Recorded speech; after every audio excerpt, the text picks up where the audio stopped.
Yesterday, Benjamin Netanyahu had the audacity to accuse the United States of America of causing the deaths of IDF soldiers.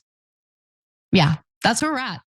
Even though we have sent that country not tens of billions of dollars, but literally hundreds of billions of dollars in military aid, even though we have aided and abetted Israel in the middle of their slaughter campaign and genocide in Gaza.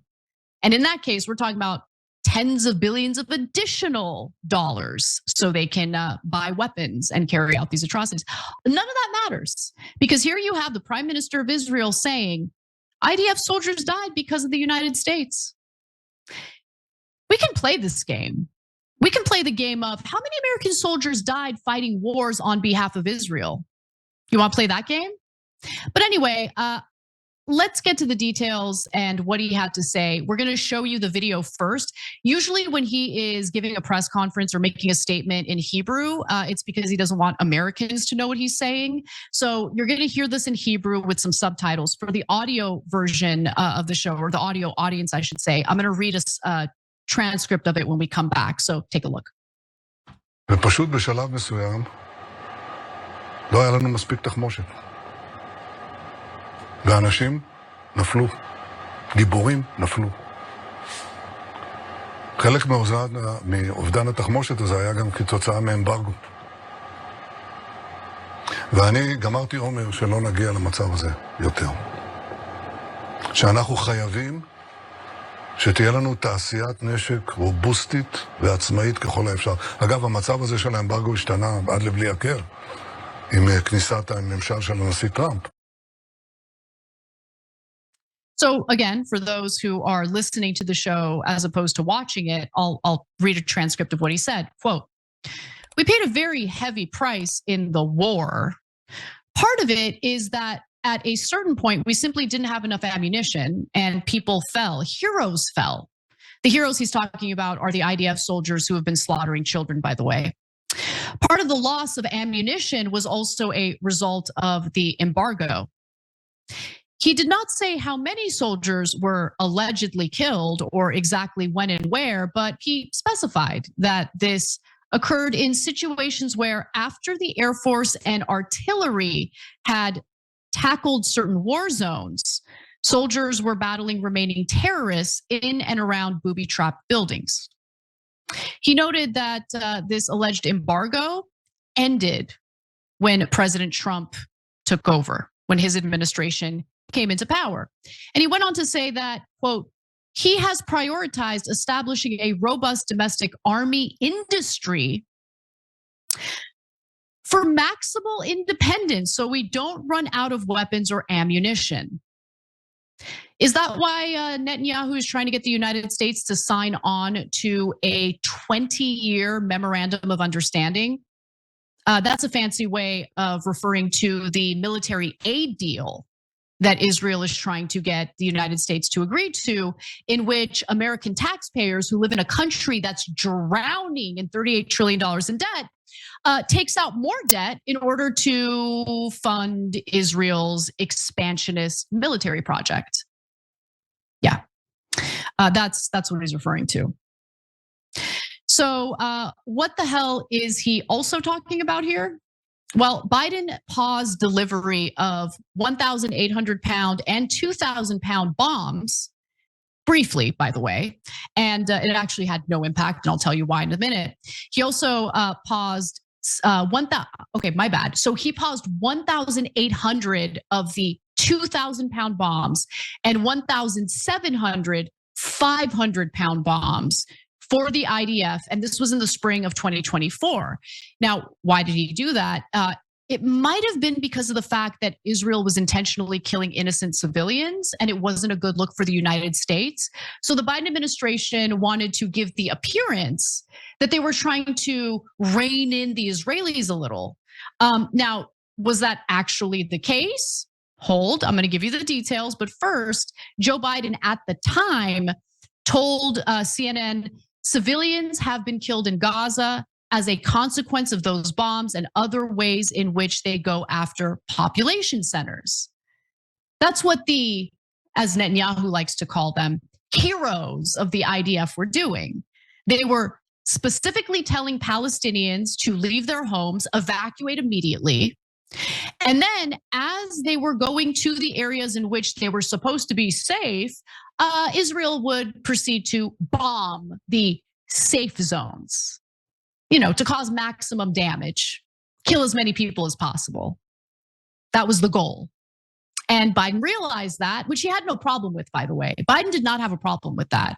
He did have a problem with how that might make his administration look, especially as, we're approaching election season. We better get it together. We might make it seem like we care a little bit about human rights. Of course, he didn't. Because at the end of the day, his pause on those weapons didn't really materialize into anything significant. Here's a July 2024 excerpt from Truth Out. In the past 9 months alone, Biden officials have sent at least 14,000 200-pound bombs to Israel, Reuters reported in June, as well as 6,500 500-pound bombs, 2,600 250-pound bombs, 3,000 Hellfire missiles, and 1,000 unspecified bunker buster bombs, among other munitions. And Netanyahu and Trump officials like Marco Rubio claim that other weapons and ammunition were withheld. Is that true? Well, the Biden administration did implement some incredibly lax conditions on arms shipments to Israel. For instance, a February 2024 national security memo stated that required recipients of US arms to provide, or the memo required recipients of US arms to provide written assurances within 45 days that they were aiding or abiding by international law. Israel provided those assurances in a letter on March 20th, 2024. Oh, you're just gonna take their word for it? You can't see with your own two eyes that they don't really care to follow international law? And unsurprisingly, they did nothing meaningful to halt the aid.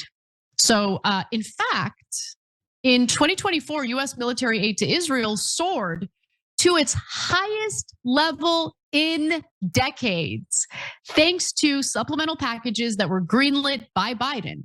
By the way, he even skirted approval from Congress in order to get this military aid to Israel. Plus, there's no evidence to back up Netanyahu's claims that a lack of ammunition is what led to the death of IDF soldiers.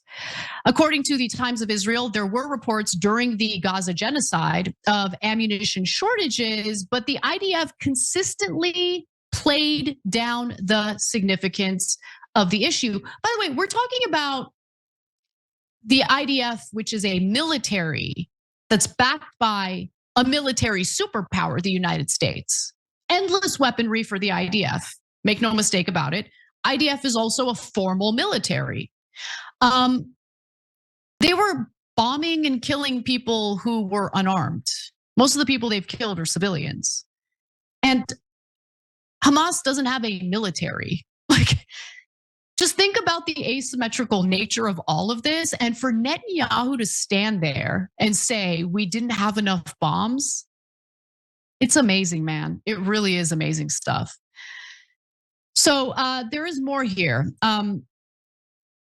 So according to the Times of Israel, there were reports during the Gaza genocide of ammunition shortages. IDF downplayed it though at the time. In briefings with military correspondents, officials repeatedly gave assurances that military operations were not affected. I mean, just look at how they leveled Gaza. Obviously they weren't affected. And that soldiers would not be sent on missions without adequate means to carry them out. No military probe to date has found that a soldier was killed because the necessary ammunition was not available. I have watched a few videos of IDF soldiers getting killed. I don't know exactly how many of them have been killed, certainly nowhere near the number of Palestinian civilians who have been slaughtered.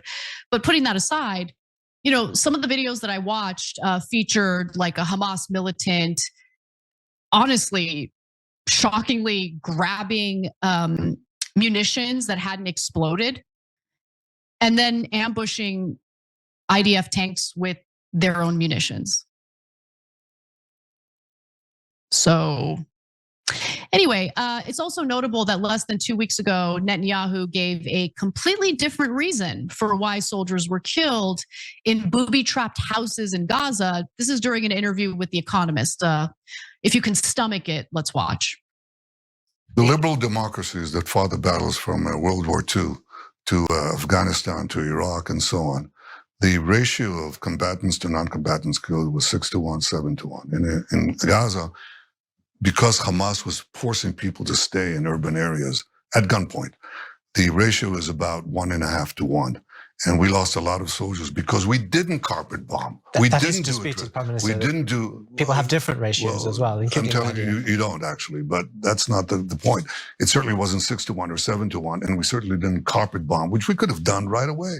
We've lost a lot of people by my refusal and the IDF's own mores in making sure that doesn't happen.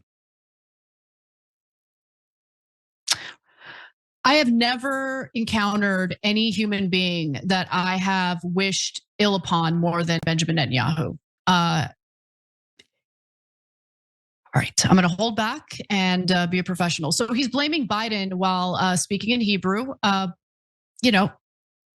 but claiming his own decision not to carpet bomb Gaza was what led to soldiers dying while speaking in English. Okay. Also note that he makes no mention of the hundreds of IDF soldiers who have committed suicide since October 7th.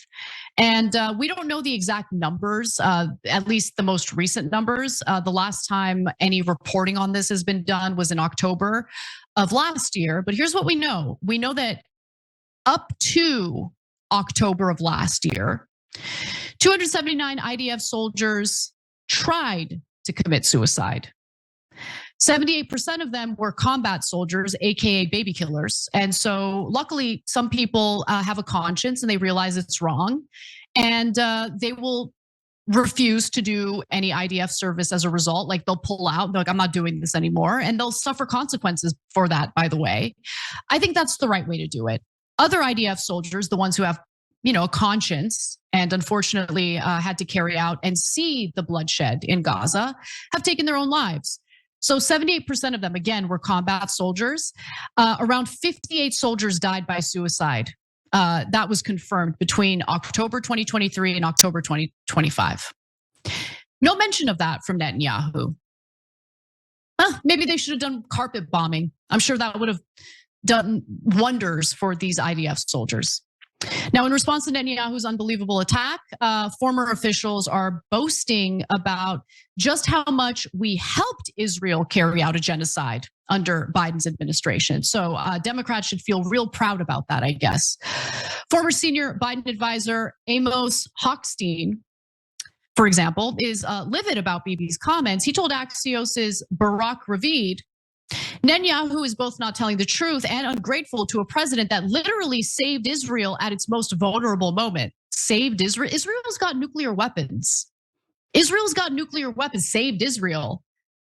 How about Netanyahu did a horrible job protecting his own people? How about that?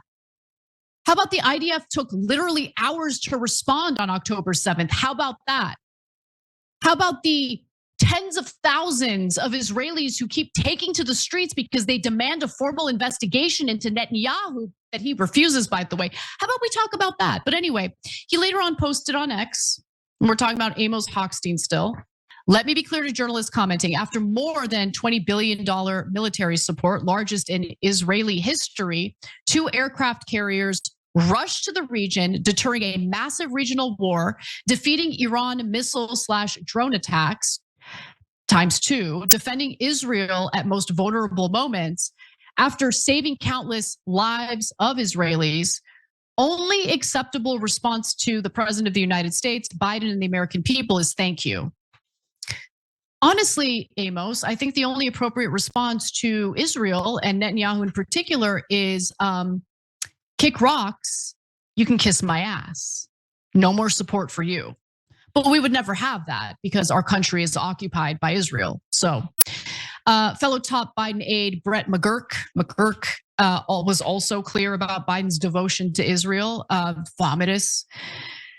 That statement by Netanyahu is categorically false. Biden's commitment to Israel's security, to include US military assistance, was unwavering throughout the crisis. And former US ambassador to Israel, Tom Nides, said the following: Netanyahu is wrong. Biden's support for Israel has been rock solid, and he did it at enormous political cost. He sure did. He deserves where he's at today, and so does Kamala Harris. Grow a spine and actually tell the truth about Israel. Harris couldn't do that, and she suffered for it politically. Good. Now, I hate the fact that we're dealing with the Trump administration, that's for sure. But let it be a notice to all the other Democratic politicians who think they can get away with prioritizing a foreign country over the American people. And one final word for Canary Mission. Israel does control our government, and you can kiss my ass.